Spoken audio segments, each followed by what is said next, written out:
Приватните превозници најавуваат дека во секој момент може да го прекинат превозот поради неплатениот долг што јавното сообраќајно претпријатие го има кон нив. Според нив, за 2025 година ЈСП нема исплатено ниту една месечна обврска кон нив, а се уште им должи за неколку месеци од 2024 година. Нема средства и не можеме да функционираме вака. Последната исплата ја добивме пред 2 месеци и тоа беше за 2024 година, но се уште ни должат за таа година. За 2025 година не е платено ништо, значи долговите се од 2024 година. Што ќе направите? Има ветување дека ќе се реши, но реализација нема, не можеме да функционираме, немаме финансии и размислуваме да ја прекинеме работата. Од прекинот на превозот на приватните превозници најмногу страдаа граѓаните и учениците. Тие го обвинуваат ЈСП и град Скопје. И мислам дека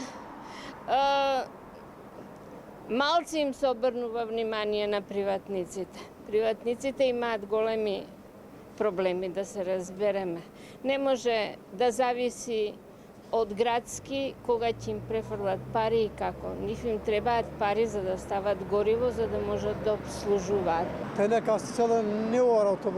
Во Студеничани има автобус на секој час.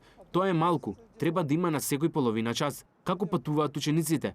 Превозот на учениците е голем проблем. Порано имаше автобус во 12 часот, но го укинаа и сега учениците патуваат со 67-ка и губат многу време. Нема какви автобуси. Чекаме по цел саат чекаме. По цел саат. Дали приватните ги чекате или државни? Било кој да дојде, ама ние не дојде. Нарочито саботите по 2 часа се губат.